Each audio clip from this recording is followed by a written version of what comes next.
Thank you, Anu, and thank you, Eva, for having me here, and Renata as well. And it's a pleasure to be here.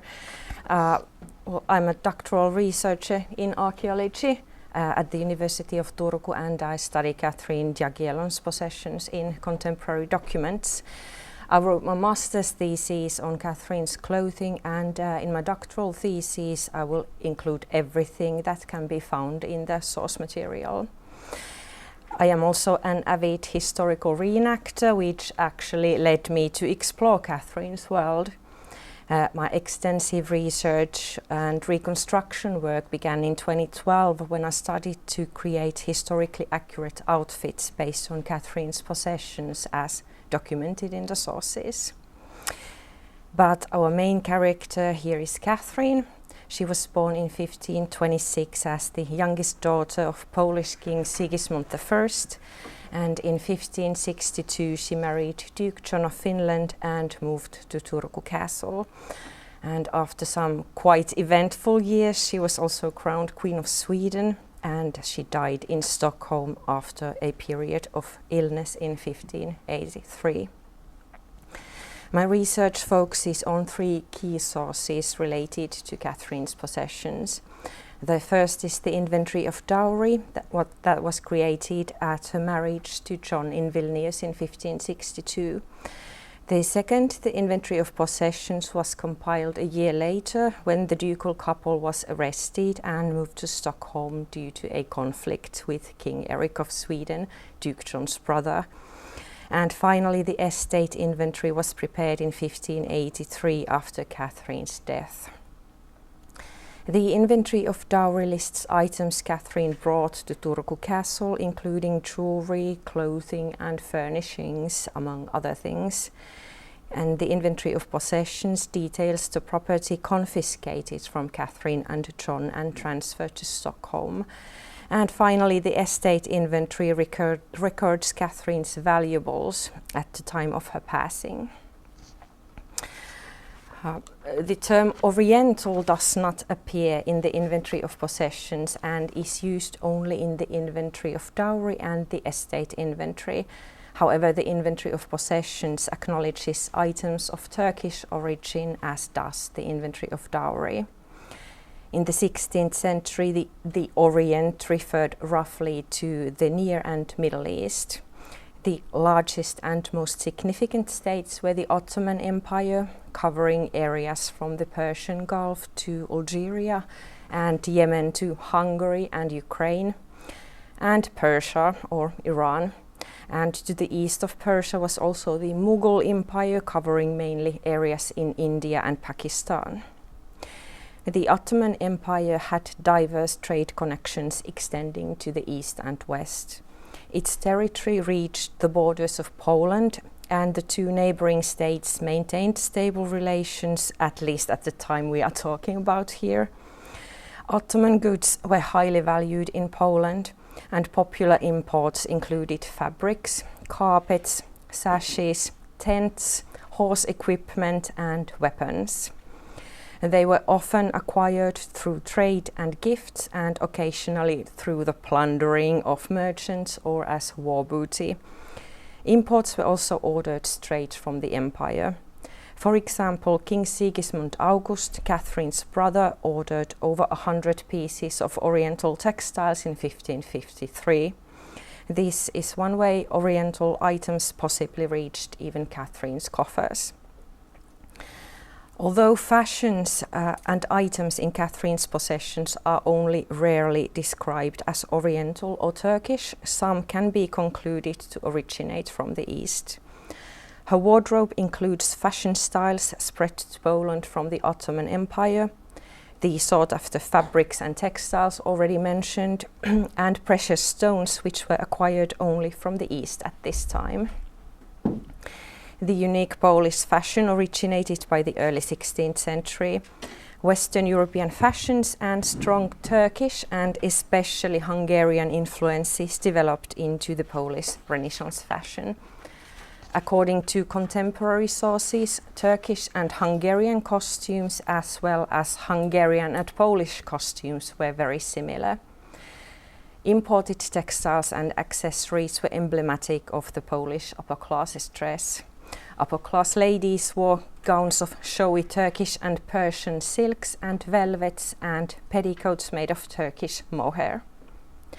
No fabric in Catherine's wardrobe is mentioned as Oriental in origin except for a gown in the inventory of possessions made of black Turkish makeyer, which can be concluded to mean mohair. It is a silk or a woolen fabric, and usually it's imported from Turkey.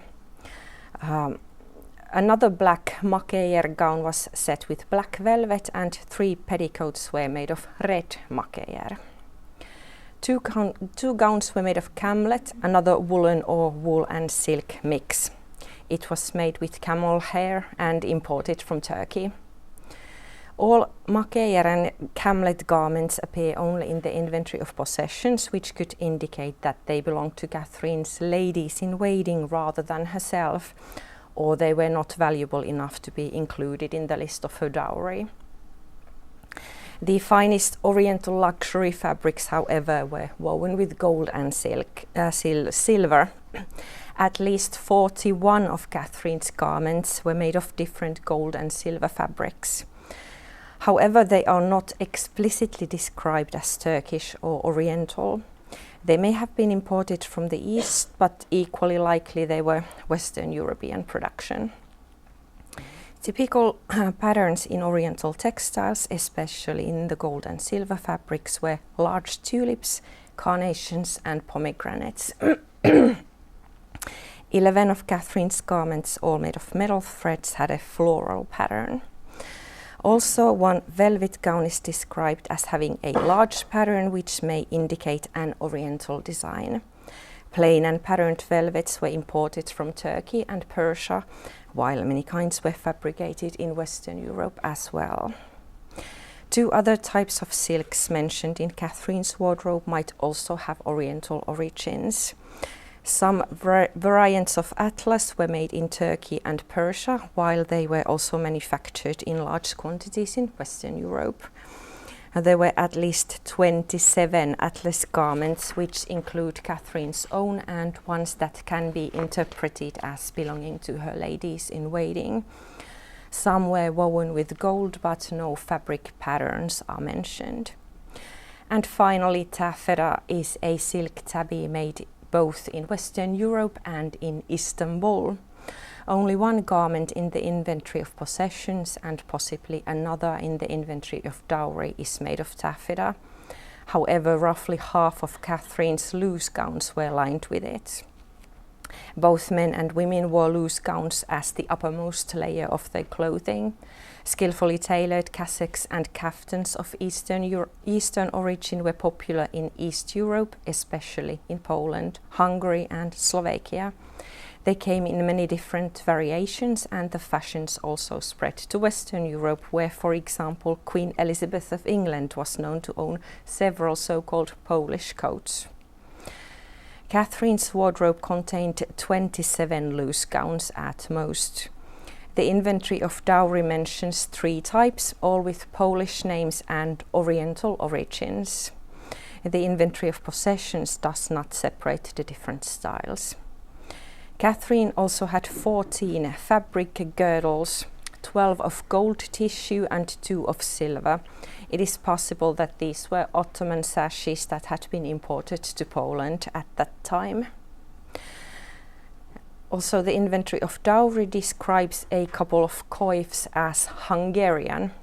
This might indicate an Oriental origin for either the garments themselves or their style, or just the place of their origin.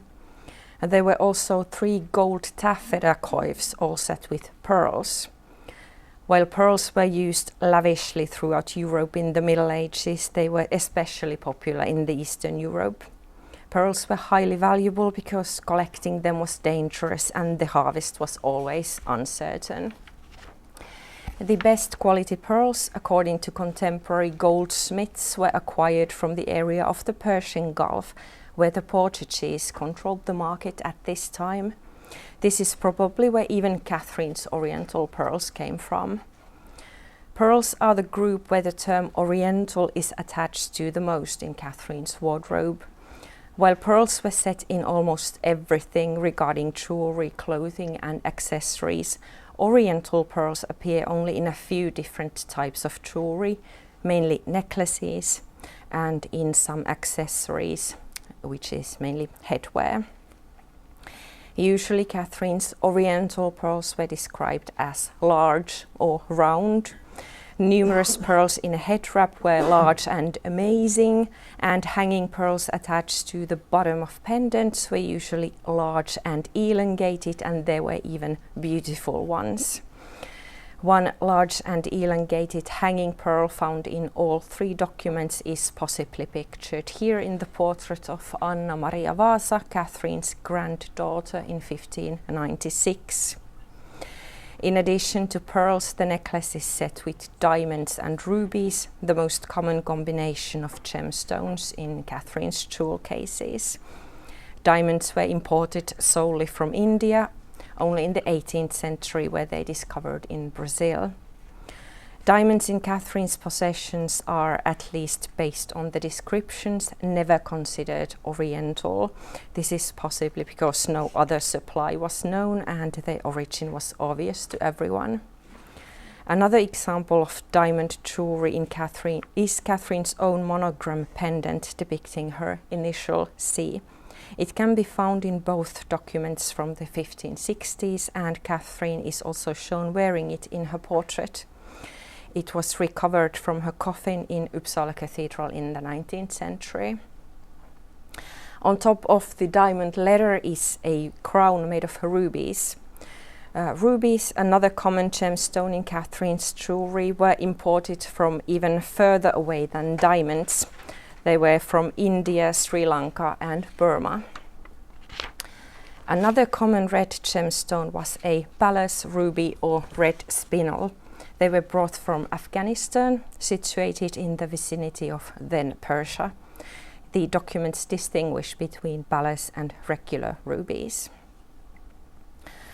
Much less of Catherine's jewelry was embellished with emeralds. In the estate inventory, one neckband is set with pearls, rubies and Oriental emeralds. This neckband is also found in the other two documents, but the emeralds are described as Oriental only in the estate inventory. Catherine's other emerald jewelry includes, for example, a neckband with a cross pendant. Like diamonds, emeralds were brought to Europe from the area of the Mughal Empire. However, no ancient sources for emeralds are known there, so they were probably imported from the Egyptian mines before distribution further. In addition to clothing and jewelry, Oriental influences were seen in interior textiles. These include at least Turkish carpets, bench cushions and bed canopies. Carpets were among the most luxurious and prestigious items imported from the Orient. Usually they were called Turkish in European sources, while their origin could also be elsewhere. Carpets were luxury items that were kept on display. Usually they were hung on the walls or used as table or bench coverings or on the beds. Carpets could also be placed on the floors in churches and chapels. It was a custom that a couple getting married stood on a carpet in front of the altar. Catherine and John got their wedding carpet to go because in the inventory of possessions we can find a Turkish footcloth used when they got married. Oriental carpets were often included in dowries or they were given as wedding gifts.